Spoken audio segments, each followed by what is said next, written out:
I have 6 children, and I'm unable to convince them that just being healthy and alive and living in the United States or Canada, you're in the top 1% most fortunate people on the planet.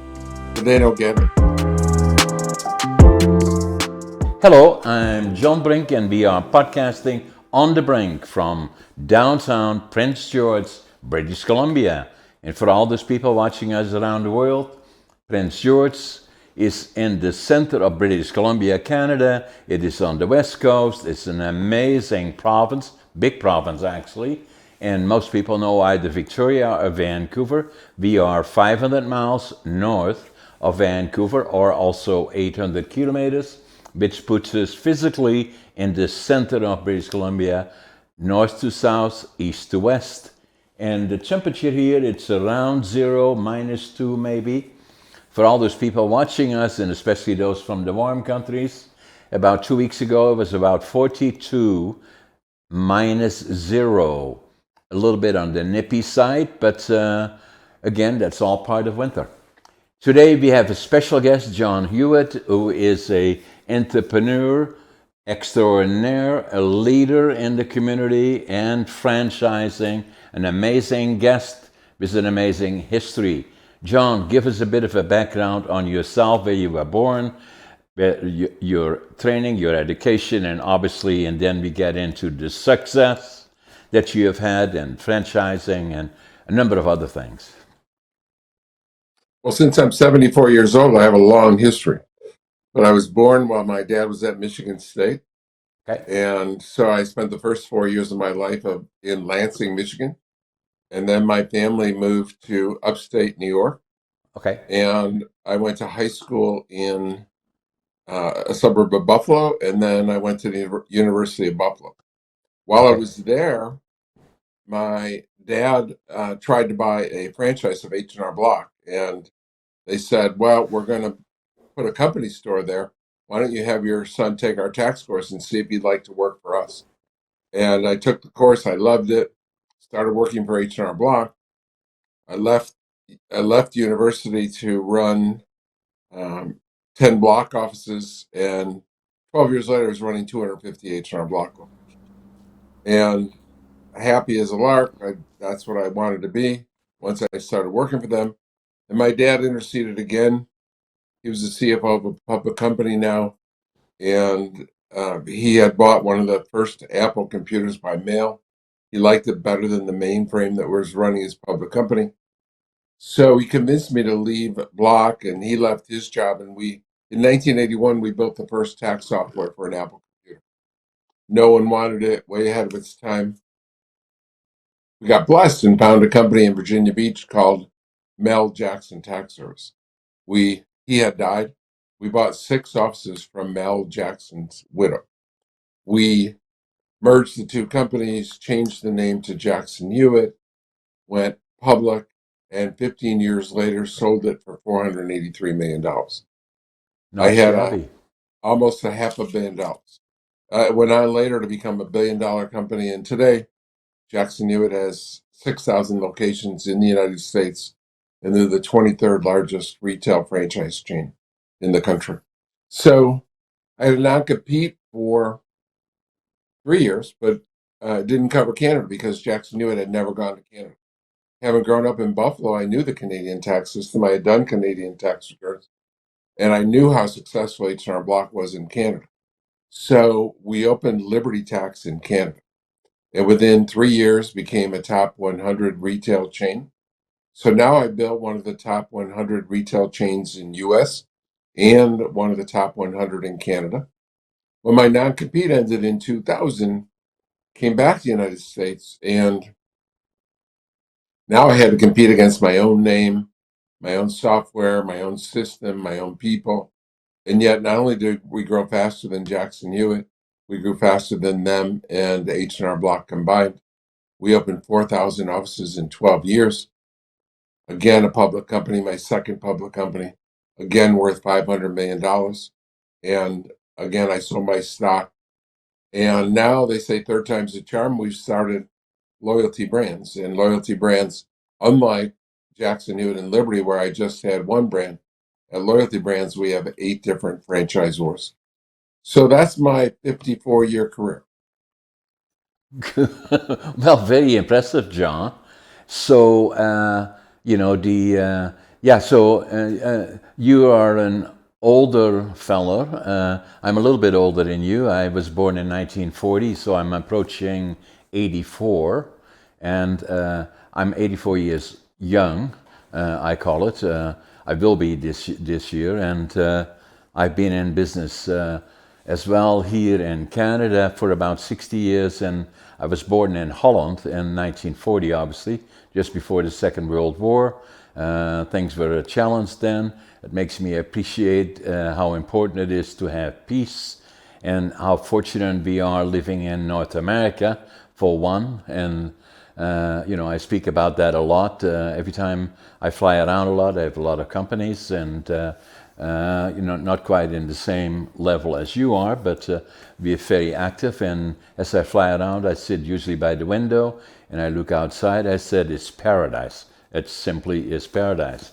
And then I appreciate the country that we live in, Canada or North America, is that being a democratic country, and although these things sometimes become complicated, a little bit messy maybe, democratic, but it's much better than a dictatorship. And for those that wonder if it is, try Russia, try North Korea, try Iran, or Venezuela, or Cuba, or one of those places, and maybe people will appreciate it a little bit more. And then the same is war. Having grown up during the war, seeing the results of it, a lot of people think that if there is war, after the war is over, you go back to business as usual. That's simply not so. And I've seen that. I've seen that in my family, and for ourselves. It will take sometimes generations before there is a sense of normality. So when I came to Canada, we were liberated by the Canadian Army April the 12th, 1945. It made such an impression on me that I always knew I would go to the land of my heroes, and which was Canada. And then I was economic. I was not a very good student. I failed grade 3 and I failed grade 7 3 times. And then they said, what we're going to do with this guy? Should we send him to the mentally challenged school? Now, my parents were beautiful people. Or should we try to get him a trade? So they decided to get me a trade. And we were attached to the lumber industry. My dad managed a small lumber company, not his own. And then my grandfather was a master carpenter. So wood was in my bones, and so they sent me to a furniture factory at 13, and I became a furniture maker. And I didn't feel very good about that, and especially not. I loved the furniture industry and all of those things, and I was ambitious, and I watched all the successful business persons, as to what you could do. But in Holland it was this way, that if at some point you would get a job or you wanted to go build a business or get married, no matter what you did, they always would ask, where are your diplomas? And I didn't have any diplomas. And so then at 17 I wanted to go to Canada. My parents wouldn't let me. I was then drafted into the to the Dutch Air Force for 30 months. And then when I was 23, I left for Canada I wanted to start with nothing, and because I knew I could be just as challenged as my friends that went to college and to universities, and I started with a suitcase, 3 books, 2 sets of clothes, and I was going to go build a lumber mill in British Columbia.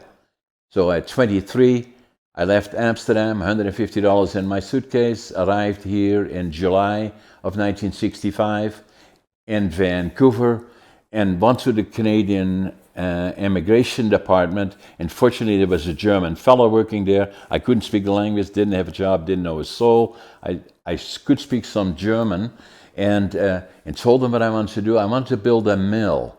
And he said, Prince George, go to Prince George. That's, again, as we already know, is British Columbia has a lot of timber. And I arrived here in Prince George in July of 1965 at the Greyhound station. I can still see it in the distance here.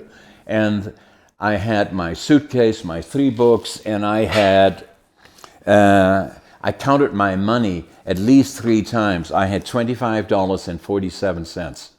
But what I did have plenty of attitude. No matter how tough it is today, I know it's going to be better tomorrow.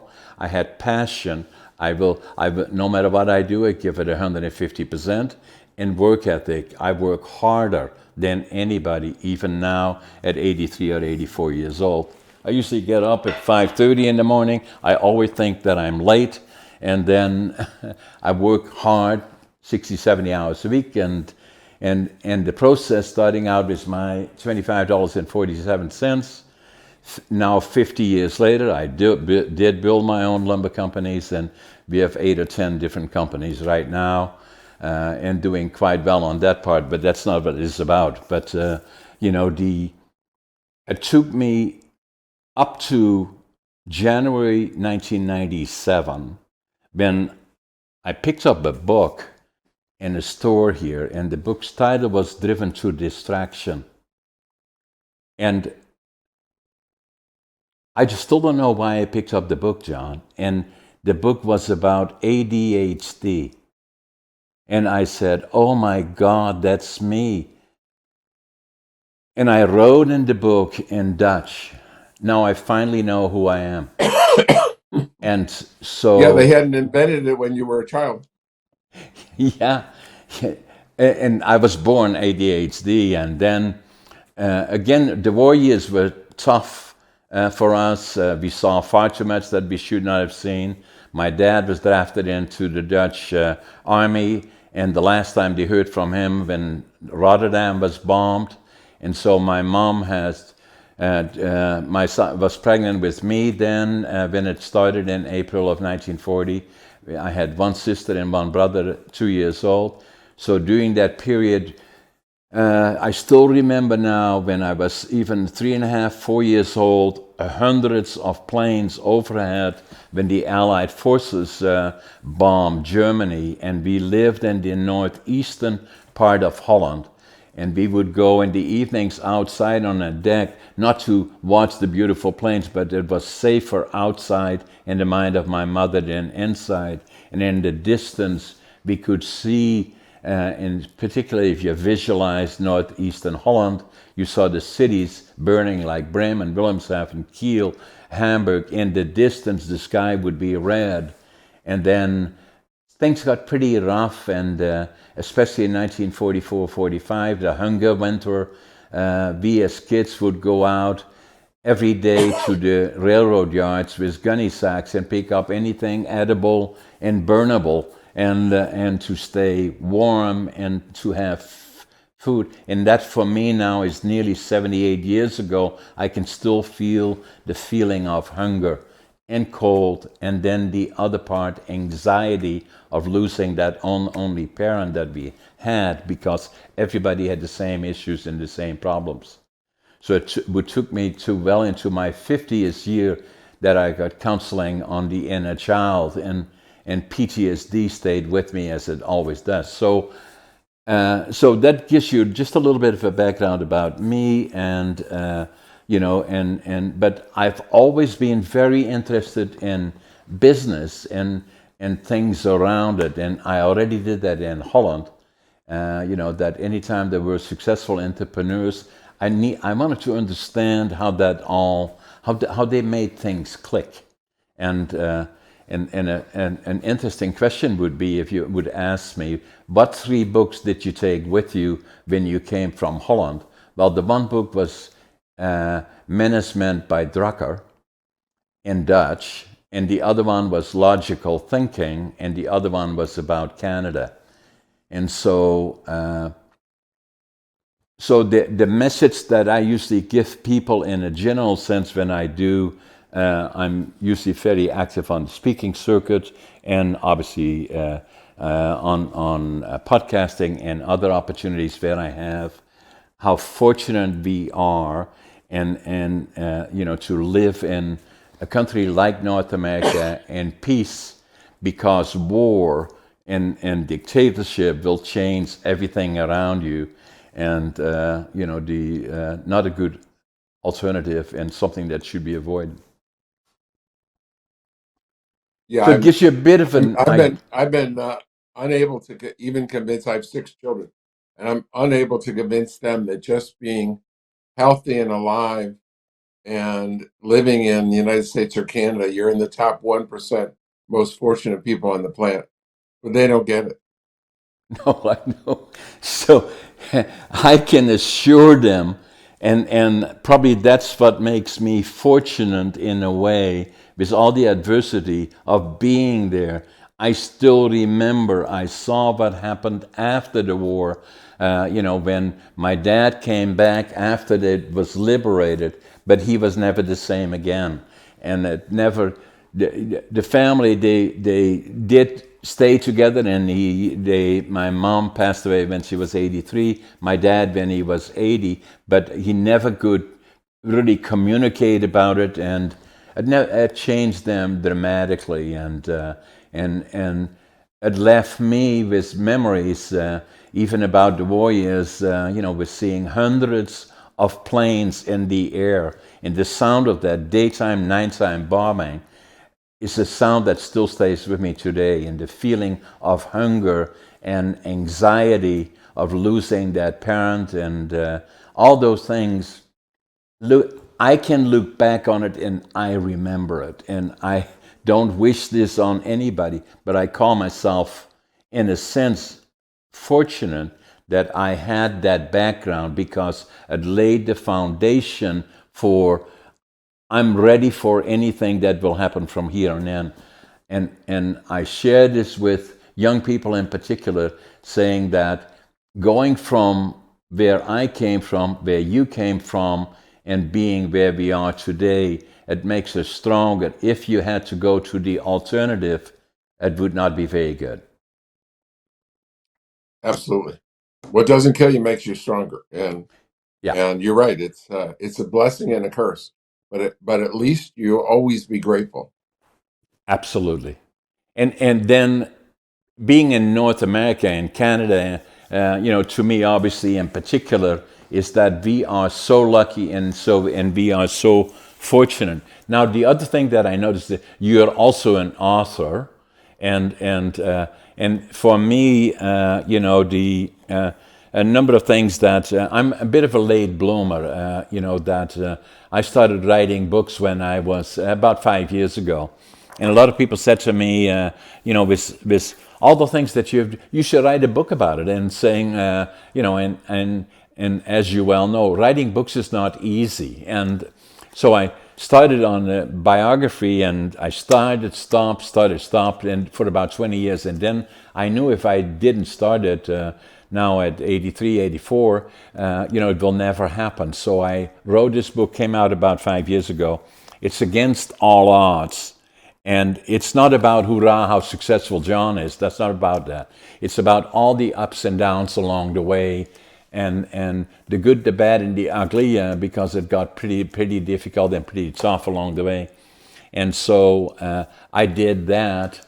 And then the other part, John, that is interesting to me is that obviously when I found out about ADHD in 1997, when I was 57 years old, it took me 5 years before I would go to my doc that had delivered our 2 daughters, actually, and was a personal friend.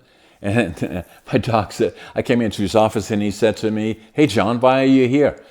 I said, "I think I got ADHD."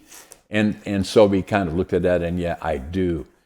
And the more I found out about it, in terms of what it is, in terms of frequency of occurrence, it was thought to be about 8% of the population.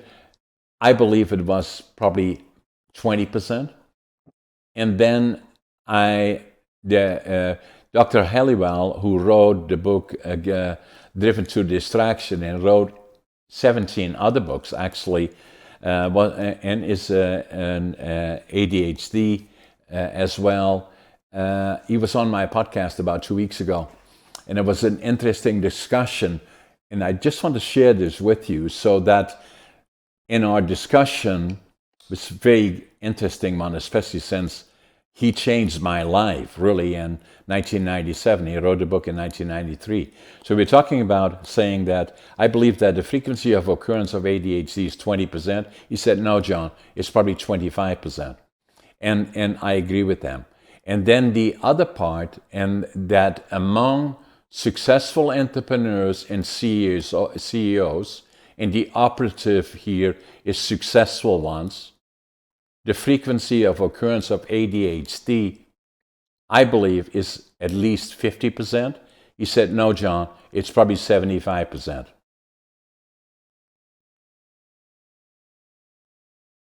Can't disagree with that. I certainly have it. Yeah, and interesting, so, and in fact, John, that for one of our companies, we were looking for management, highline, top line individual. So we advertised across country and blah, blah, blah. And I added to the ad that ADHD considered to be an asset. Wow. I've never And seen an ad like that, I got to say. yeah, so, and I feel very strongly about it for all the reasons that you know, because I believe, and it follows, obviously I've read your biography carefully, and this is all stuff that you deal with as well, with all the things that you are doing and have been doing. But I want to add this comment about it as saying, okay, what makes ADHD unique to you then, John, is likely leaving school at 13 was the right thing for me. Some people say to me, are you, tongue in cheek a little bit, and how do you, does it trouble you that you left school at 13?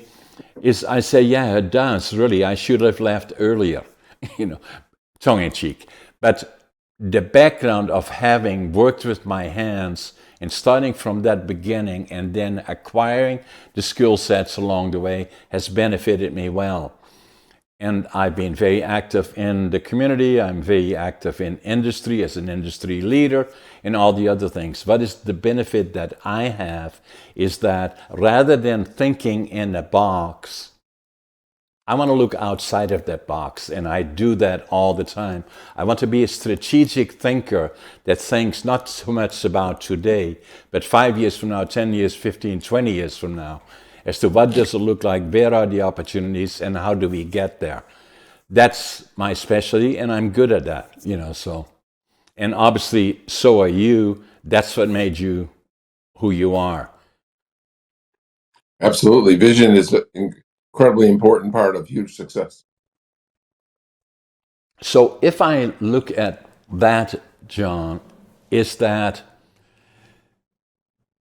I look at North America today and Canada, US, but and I'm very involved in the forest industry. I'm stay actively involved in understanding what goes on in other parts of the world. Is that obviously business has been a challenge because of the recession, and then the question is obviously where do we go from here? It looks like we are somewhat on a turning point, although obviously politics is all different, a part of it, and we see that in Europe, we see that in the Middle East, we see that in North America, and so from a entrepreneurial perspective and looking forward, where are things going? And at least in your opinion, the primary indicators is that all the underlying indicators are somewhat positive to we will not have a recession and things are gradually improving. But then we got the elections coming up, and then all the other things around the politics are challenged. Then we got the Middle East, obviously we got Russia and Ukraine and China having challenges. How do you see it? Yeah, I'll give you my opinion, but I'm an expert in business, not on the economy. So when I Yeah, say yeah, this is less valuable than if you talk to me about business. right. But I believe that, and both you and I have lived through a dozen recessions. So it doesn't really matter to me too much because I know there's going to be ups and downs.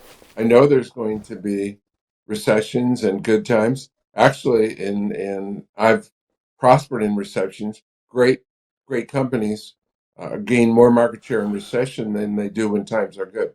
But my short term view of the economy in the United States is that it's we're going to have a recession or close to a recession, in a somewhat mild recession, and then once again, it's ups and downs, and the economy goes up and down, and then we'll follow it by a spring back strong. And I think the good news is who's ever elected president in and when they take office in January, it'll be a good time for them to do something to prime the pump. And they look typically presidents try to look good, especially at the beginning. And so I expect there to be things that are legislation passed or edicts from the president that will boost the economy in 2025. So we kind of look at it as they say is, like, and the same in Canada. We watch the United States very, very closely because I do a lot of my business in the United States. It looks kind of like a soft landing or a mild recession. Things seem to Mhm. be improving. Employment numbers are good. So moving away from that more to your specialty in particular, tax efficiency extremely important in business, and then obviously franchising and growing. And as you already indicated earlier, that's usually the way I look at it, is that in recessions, and I've seen 7 or 8 of them in the 50 years that I've been actively involved in business, offer not only challenges but also opportunities for those that have foresight. And then it becomes a question of what is changing from in the economy where there are opportunities. Will they grow? Will they, so where does it go from here? But tax efficiency and consideration of that extremely important. And the other part that I saw was you not only on the companies that you had and that you then sold, Liberty Tax Service, and but also you were involved in some other food-related industry. I haven't been involved in any food franchise. Okay, so where do you see the opportunities then in terms of franchising? Not so much the opportunities, but what direction would you think there are opportunities? The Right now we're focused on we're in 7 different industries, and Right, two of them are outstanding. One, I've been in the tax industry. I've been in for my entire career, 54 years, and right, I'm going into this is my 55th tax season, and I love it because it's recession proof. You don't have to buy a fancy cup of coffee or a car or a refrigerator, but you do have to file your taxes. And so even in the worst recession of our lifetime, 2008 and 2009, at Liberty Tax, we gained 700 offices. Starbucks closed 650. So, uh, recession, it's death in taxes. It's a certainty. I love that industry. But I've learned to love another industry for a lot of reasons, and that's pets. One of our fastest growing brand and our fastest growing company is mobile grooming. It's called Zoom In Grooming. And I've just fell in love with the pet industry. It's unlike the tax industry, which has grown in my career about 1% a year. Pet industry is growing 12 to 15% a year, and that includes everything pet. That includes boarding and dog walking and pet sitting and picking up poop and insurance and grooming. Everything is growing, and I just love the pet industry. Now, if you talk about and we love the pets as well because my wife, myself, we have 3 dogs, we have 7 horses, we have cats, and all of the other kind of things, and and they are part of the family. But the to maintain them and take care of them is becoming increasingly, to us at least, important. Including food. It's not just go pick up a bag of food for the dogs. My wife goes on into the extreme to make sure that what they eat and how they are being taken care of is very important, and we spend a fair amount of money on that actually, and I love it. But that's different from the way it used to be. Yeah, it's amazing how much people love their pets. They did a study here in the United States about 6 months ago, and they asked parents that have children and pets, "What do you like better?" And two-thirds of the parents said, "I like the pets better than my children." Oh So my God! it's a different world out there. I'm sort of glad they didn't ask them, "What do you like better, your spouse or your pet?" I I'm usually afraid of what that say answer would have been. but I usually say, John, yeah, is that I'm in northern British Columbia here in Prince George, as I indicated. We have also a place in Victoria. And Victoria, you're probably familiar with it. Beautiful, beautiful area. Love it. And, I love it. Yeah, I love those islands. Yep, beautiful. yeah, so we have, for 20 years, we have had a place there. And so I'm usually here in northern BC and between northern BC, Vancouver, and other places. But on the weekends, like today is Friday, at 1 o'clock, I catch a flight to Victoria. And then I come back here usually and do the things that I like to do. And in the setting, we have a beautiful house there. We have 7 horses. We ride English dressage. So we have an arena, beautiful farm, and then so. But I usually say to my friends, "Oh, what do you do on the weekends?" I said, "I go to my 3 doggies and what's her name." And so we get it. So so And how we long have we you been married? How long have you been married? 40 years, more than Wow. 40 years. Yeah. So once in a while you remember her name though. Yeah, no, no.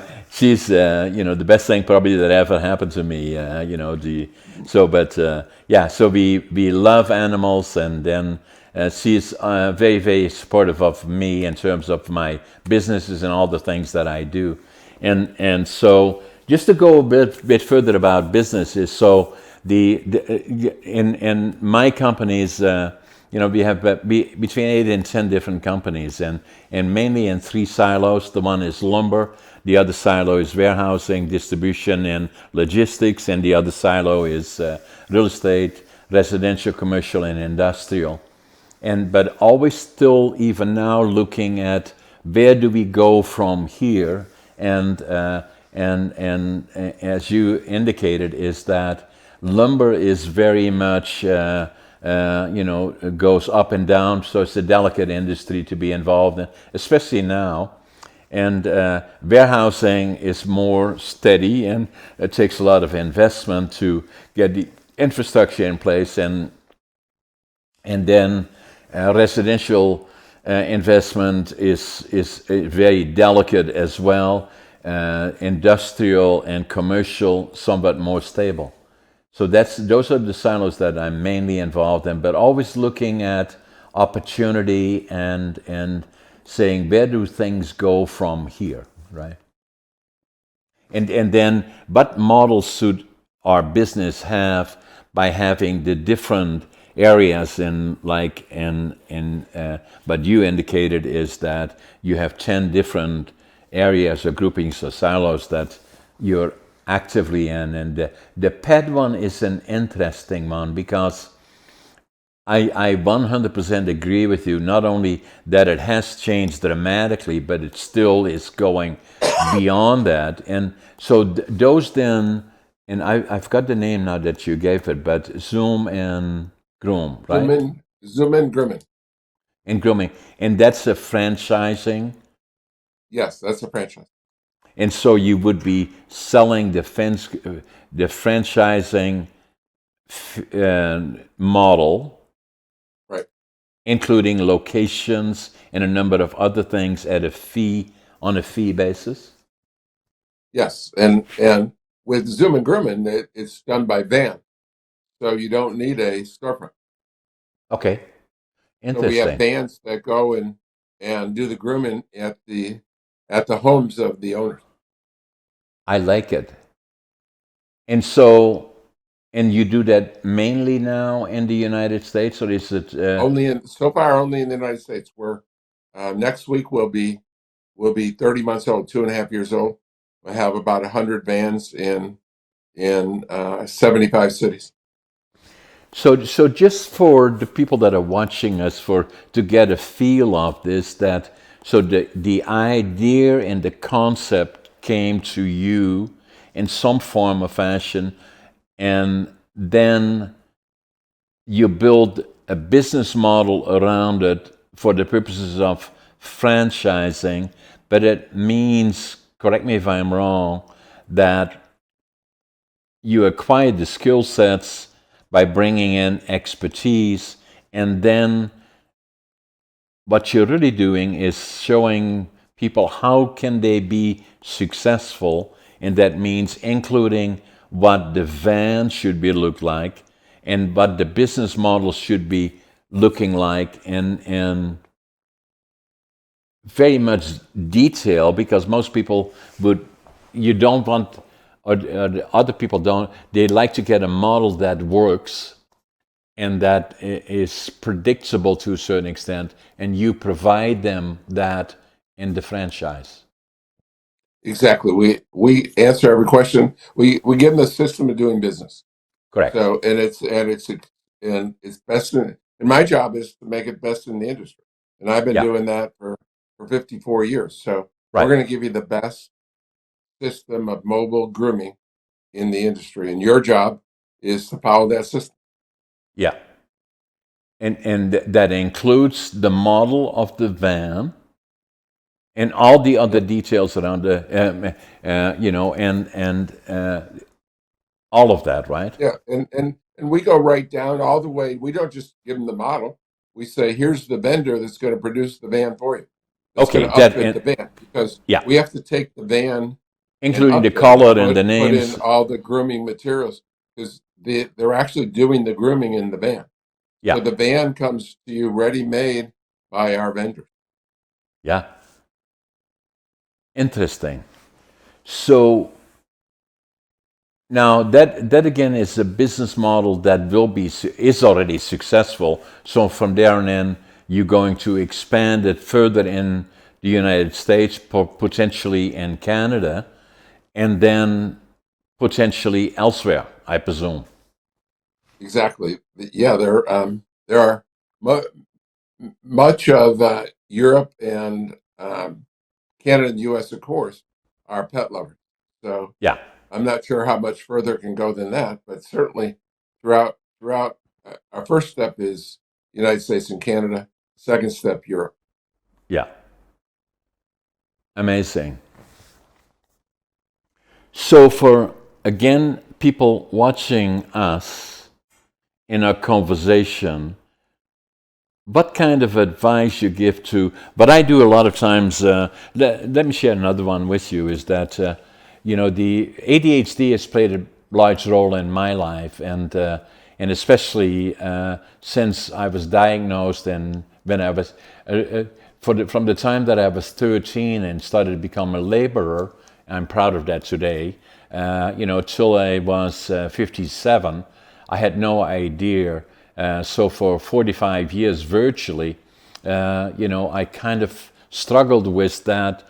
I don't know what is with me, other than I wanted to show that I could do it, leave Holland with nothing, start from the bottom. My dream was to build a lumber mill. I did. But so the more I found out about it, the more I felt I had to talk about it. I call it a superpower. And a lot of people say to me, how can you do all the things that you're doing? There you got 10 companies, and then you're writing books, and you're a public speaker, and you're podcasting, and doing all of, how do you do that? I said ADHD. That's why. So I felt I had to write a book about it, and I did. ADHD Unlocked. And it's written from the mind of an ADHD mind for this book. So you can go this way, that way, or start anywhere in the book. It will be interesting along the way. So that to me was quite successful. Now the other one that I believe has been very important to me is that at approaching 84, is that everybody gets a shock in life that kind of wakes them up in a way, and that happened to me in 2008. I nearly died. I had a case of diverticulitis, which is a rupture. In my case, it was a rupture of my colon, and that was alarming because within 48 hours, the toxin go through your insides and start attacking your organs, then it could kill you. So I came about that close. And so all the things that I had done before is that, that as we all do, it's by the end of the year, by New Year's, we say, okay, what do we do next year? Let's do this one, that one, and including go to the gym. And so I did that for a number of years. So I buy my gym membership. I go there for 2 weeks and then find 100 reasons as why I can't go any longer. So I felt I had to become more serious about that. So I did. I hired a trainer. I was training already for about 6 years. And by then I was already into my 70s. And somebody said to me, have you ever thought about competing? And I said, me? Really? And so I started, and I thought, why not? It's a challenge. So I started competing, and then bodybuilding physique. Northern British Columbia came in second bodybuilding, third in physique, which qualified me for the provincials. Then in the provincials, again, I came out about the same. That qualified me for the nationals and for the Arnolds. And then obviously COVID came, and a lot of times the training would not be available like it was before. And now, again, today, for the last 6-8 months, I'm training again for going back to the Arnolds in 2025. By then, I'm 85, and I'm supposed to be the oldest competitive bodybuilder in North America. And I'm writing a book about that that's very important to me. And the title of this one will come out in August. I don't know if you can read it. Again, Living Young, Dying Young. Correct. And so I say it's not the numbers that count, it's quality of life. So I'm very meticulous about diet, and obviously I go in training.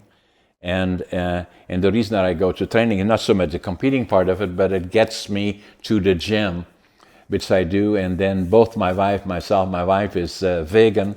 I'm probably 80-20, and mainly have a plant-based diet, and then stay in very good physical shape.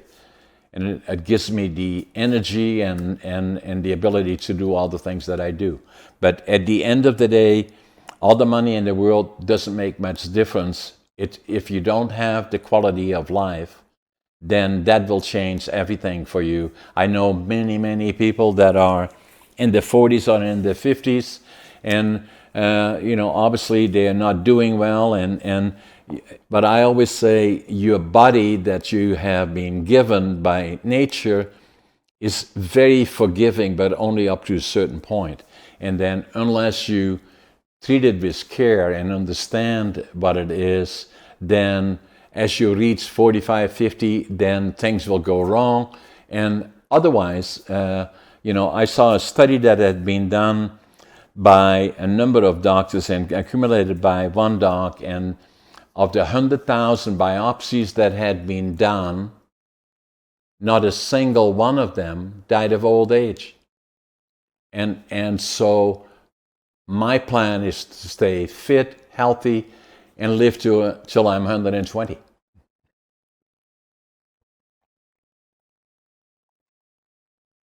What I do you said think the about? admirable go.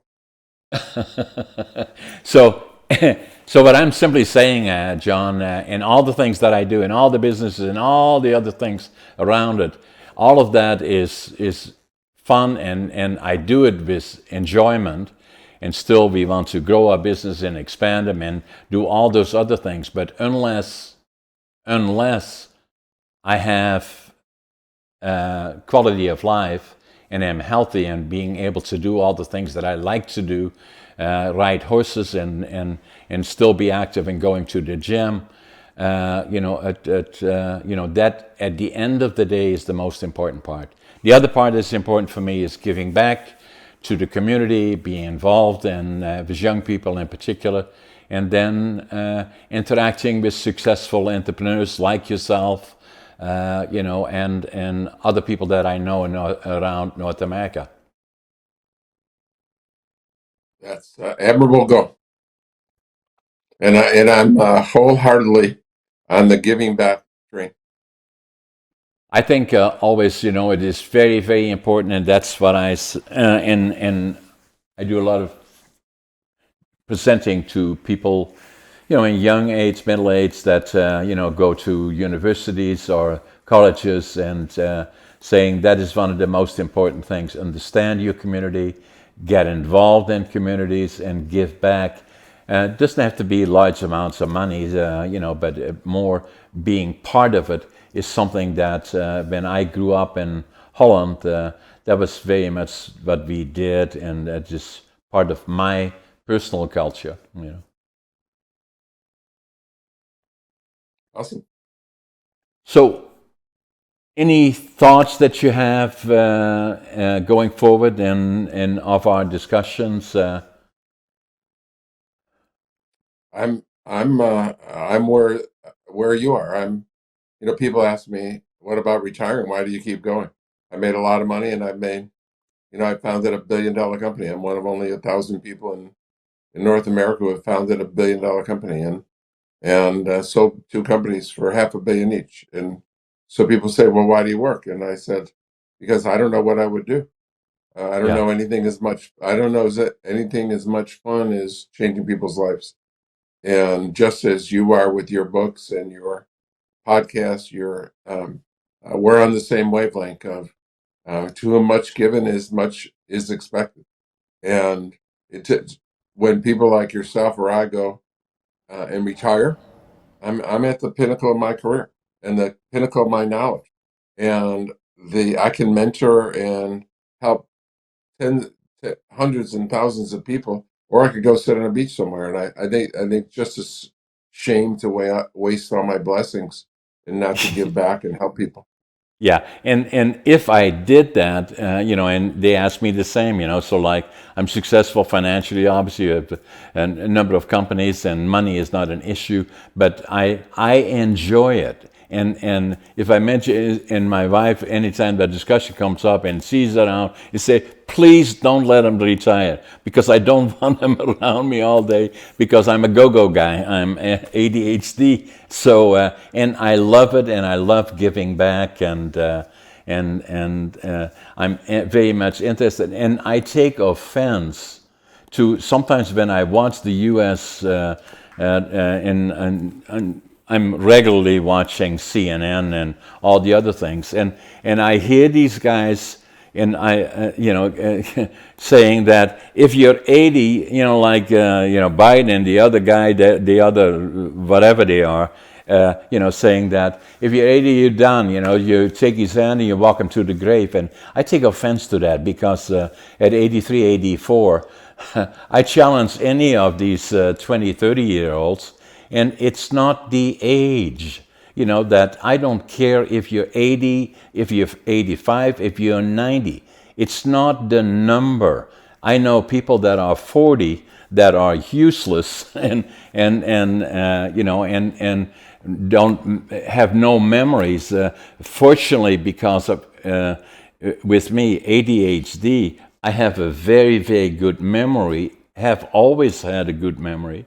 And then I'm very good with numbers, and that's been part. And obviously, I'm very successful in business. I'm a good strategic planner, but I take offense to suggesting across the board that if you approach 80, you're done. Can't agree more.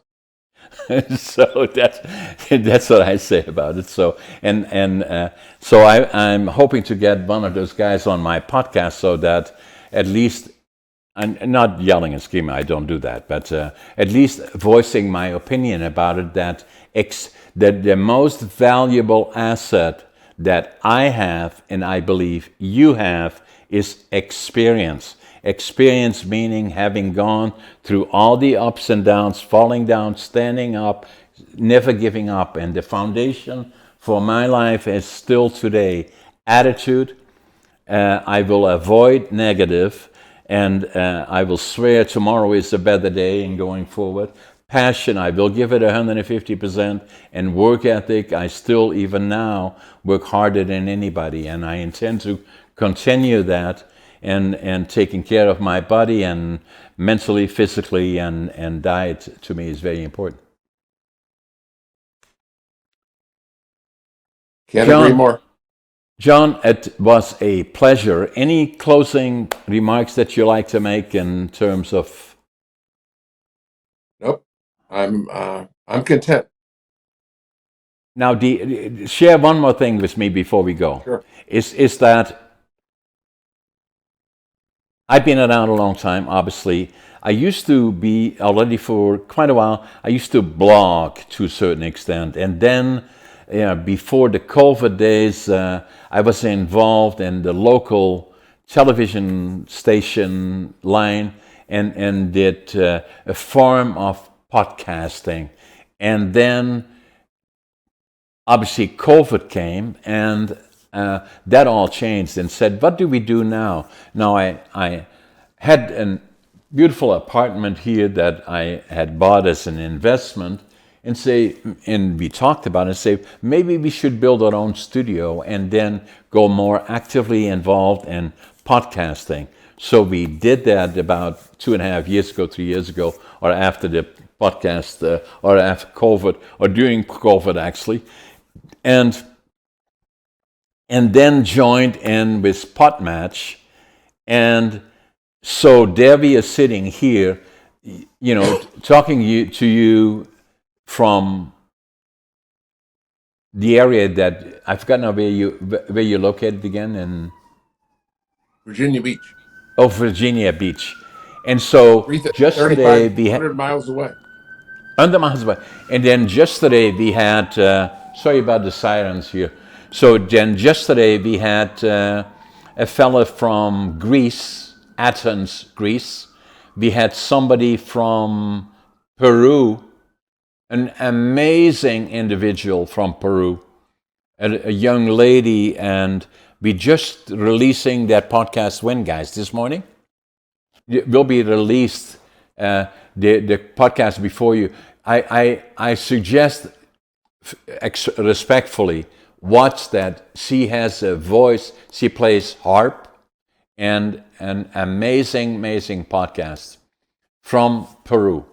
And but so the point that I'm making is that I'm doing still a fair amount of public speaking, but a lot of times when I do public speaking, by the time I get there, and it takes sometimes 1 or 2 days for me to get to the location, get back from the location, and it's just not very efficient for me in terms of time management for myself. And so I love podcasting. And the beauty of it is, there I'm sitting here having discussion with you and me, and as you do one a day, I don't quite do that many. I do about 13, 15 a month, and then also being hosted or being a guest on somebody else's. But so there we have this discussion. But I already know that tens of thousands of people around the world will be watching our conversation. How you cannot get a better audience than you do in this kind of format. And I believe podcasting and the internet is still, in this format, is still at its beginning. It still will go much, much further, and I intend to be very active in it. Awesome. Congratulations. And I'm sure you feel the same, right? Absolutely. It's getting certainly getting bigger every year for the last 10, 15 years. John, it was a privilege and a pleasure to have you on my podcast. The other My thing pleasure. Thank you. we will be releasing this one is Friday, will be released on Monday. And we usually release it unedited. It is what it is, and that's what I always do. Thank you. Have a great weekend. Enjoy Same for you. enjoy Victoria. Thanks, John. Take care. Bye now. Bye bye.